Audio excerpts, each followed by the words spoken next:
रात काफी हो चुकी थी। आसमान में घने काले बादल छाए हुए थे। एक अजीब सी घुटन थी। बस स्टैंड पर अकेले खड़े हैं एक बुजुर्ग, अखिलेश माथुर, बरेली के एक मशहूर पब्लिकेशन हाउस कहानी दर्पण के जाने माने संपादक। उफ, आज लगता है किस्मत ही फूटी है। काम निपटाने में इतनी रात हो गई, ऊपर से आसमान में बादल भी छाए हैं। कभी भी बारिश शुरू हो जाएगी।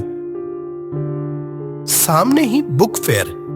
दफ्तर में अभी काम का खूब दबाव है। प्रेस में आखिरी वक्त का काम चल रहा है।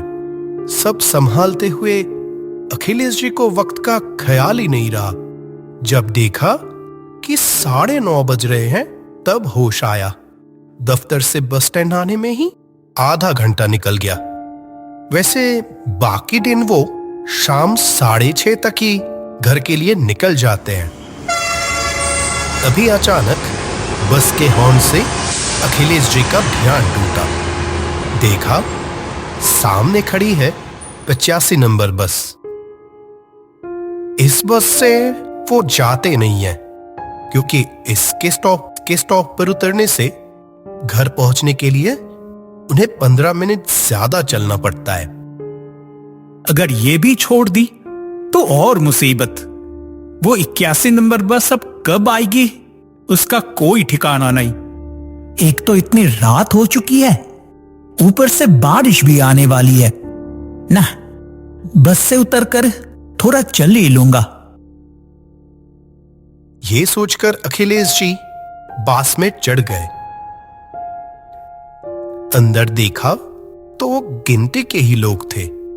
शायद बारिश की वजह से लोग पहले ही अपने अपने घर निकल गए हैं।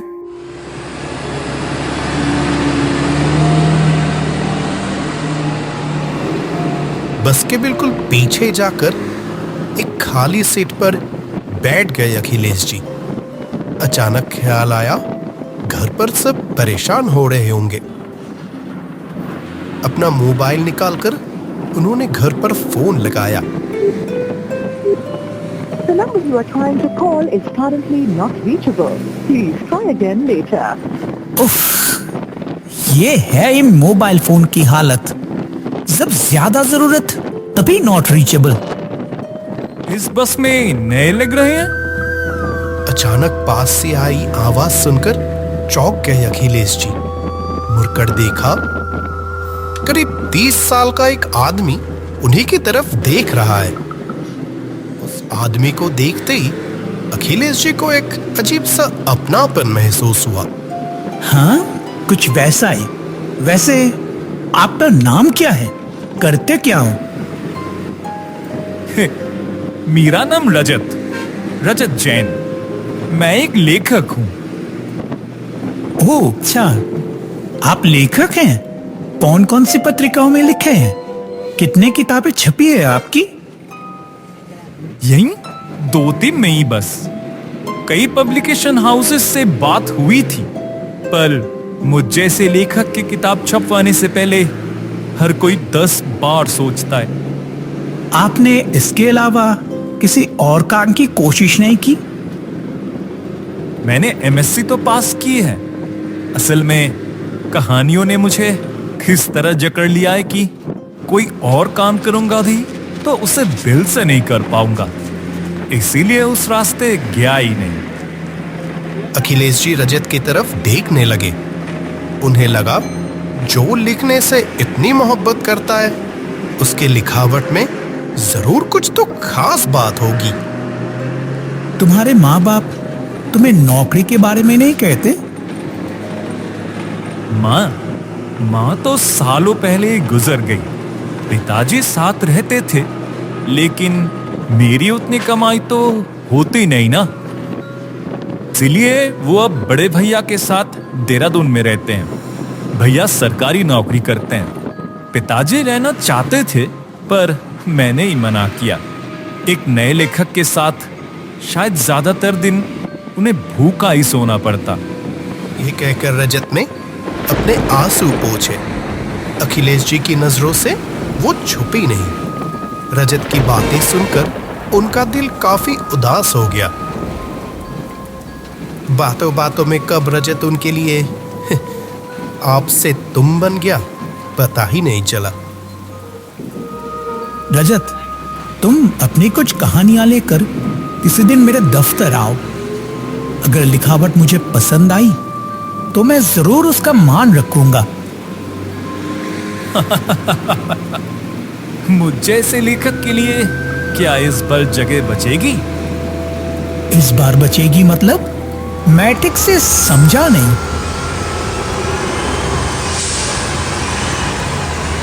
साहब, आपका स्टॉपेज आ गया, उतरिए उतरिए। रजत कुछ कहने जा रहा था, तभी कंडक्टर की आवाज से अखिलेश जी का ध्यान टूटा। खिड़की से बाहर देखा, सच में स्टॉपेज आ गया है और बाहर काफी तेज बारिश हो रही थी। अखिलेश जी, मेरा घर बिल्कुल पास ही है, आपका तो काफी दूर है। बारिश में पूरा भीग जाएंगे। जब तक बारिश ना रुके मेरे घर में ही बैठिए। बारिश रुके तब घर चले जाइएगा। मेरे पास एक छतरी भी है, घर थोड़ी ही दूर है, दोनों ठीक चले जाएंगे। अखिलेश जी ने सोचा, जैसे बारिश हो रही है उसमें घर तक जाते जाते पूरे भीग जाएंगे। घर पर जरूर सब समझ जाएंगे कि बारिश में कहीं अटक गए हैं। वो रजत के प्रस्ताव पर राजी हो गए। ठीक है, चलो फिर। तेज बारिश हो रही थी। एक छतरी के नीचे दोनों चल रहे थे। रजत ने कहा था, बस से उतरकर बस 3 मिनट का रास्ता है। लेकिन अचानक उनके मन में एक शक पैदा हुआ। उनका घर काफी दूर है, ये तो उन्होंने रजत को नहीं बताई थी, तो इसको कैसे पता चला?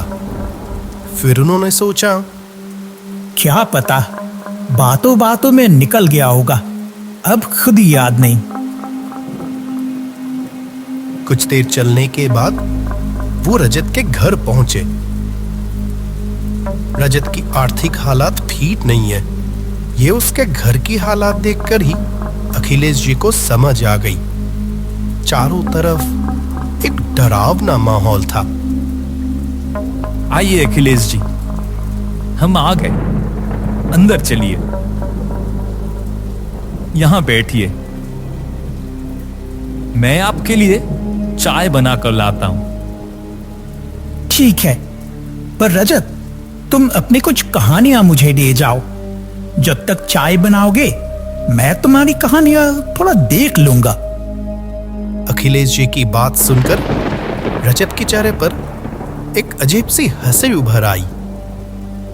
उसने ड्रॉअर खोलकर एक मोटी से मनुस्क्रिप्ट लाकर अखिलेश जी को दी और अंदर चाय बनाने चला गया। मनुस्क्रिप्ट में लिखी कहानियों को पढ़ते ही अखिलेश जी का जिस्म जैसे बर्फ की तरह ठंडा पड़ गया। 1 साल पुरानी यादें उनकी आंखों के सामने घूमने लगी। अरे, ये तो 1 साल पहले पढ़ी हुई वही कहानियां हैं। ये इसके पास? क्या अखिलेश जी, याद आया कुछ?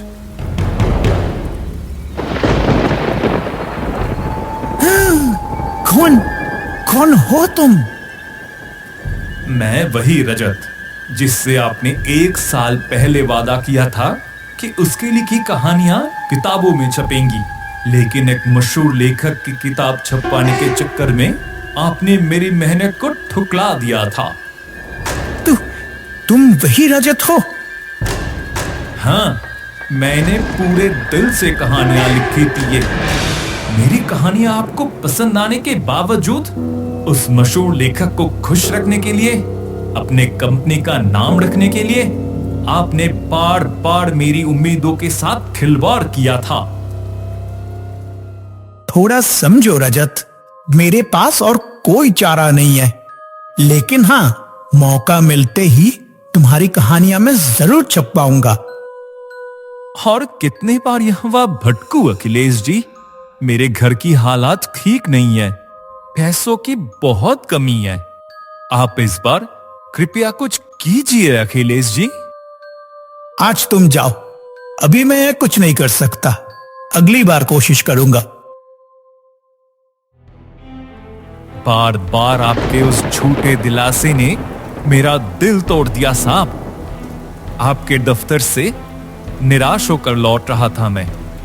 पैसों की कमी, घर के ये हालात, इन सब में तब मुझे ख्याल ही नहीं रहा कि चलते चलते कब बीच सड़क पर आ गया। जब होश आया तो सब खत्म। रजत, मुझे माफ कर दो। आप मेरी कहानी नहीं छप पाएंगे, ये पहले बता सकते थे ना। मेरे साथ ऐसा क्यों किया अखिलेश जी? क्या नए लेखक अपनी काबिलियत से मशहूर लेखकों के बराबर अपनी कहानी नहीं छपवा सकते? रजत का वो खौफनाक चेहरा धीरे धीरे उनकी तरफ बढ़ने लगा। डर से अखिलेश जी का दम घुटने लगा। एक पल भी वहां रुके बिना वो जान बचाकर घर के बाहर भाग निकले। बारिश तब तक थोड़ी रुकी थी, पर ज्यादा जहनी दबाव के चलते कुछ दूर भागने के बाद ही बुजुर्ग अखिलेश माथुर बेहोश होकर जमीन पर गिर पड़े। साहब उठिए, यहां जमीन पर क्यों पड़े हैं? वो घर, रजत का घर, सड़क के किनारे। ओ, वो घर? हाँ, उस घर में रजत नाम का एक आदमी अपने पिता के साथ रहता था। 1 साल पहले रजत तो एक बस एक्सीडेंट में मारा गया ना। उसके बाद उसके पिताजी भी यहां से चले गए। पर वहां अभी भी रात को रोशनी जलती हुई दिखती है। कहते हैं वो घर भूतिया है, उस तरफ रात को कोई भूल कर भी नहीं जाता। आपकी किस्मत अच्छी है जो आप जिंदा बच गए। इन लोगों की बातें सुनकर अखिलेश जी के अंदर ठंडी सी एक लहर दौड़ गई। अचानक उनके नजर जमीन पर गई। वहां वही मैन्युस्क्रिप्ट पड़ी थी और कोई बात ना बढ़ाकर अखिलेश जी उस मैन्युस्क्रिप्ट को लेकर अपने घर लौट आए। घर पर सिर्फ इतना बताया कि कल रात तेज बारिश के कारण वो किसी एक दोस्त के घर अटक गए थे। उसी साल अखिलेश जी ने रजत की लिखी उन कहानियों को किताब के रूप में छपवा दिया। उसी साल वो किताब बेस्ट सेलर बन गई। उससे जो पैसे मिले, उन पैसों को लेकर रजत के पड़ोसियों से पता निकालकर अखिलेश जी सीधा देहरादून जाकर वो पैसे रजत के पिताजी के हाथों में सौंप दिए। मुझे माफ कर दीजिएगा भैया, आपका बेटा सच में बहुत बड़ा लेखक था। हमें उसकी कीमत सही से कभी समझ ही नहीं पाए। मुझे माफ कर दीजिएगा। हुनर कभी दबा नहीं रहता, लेकिन कभी कभी उस हुनर को रोशनी में लाने के लिए बड़ी कीमत चुकानी पड़ती है।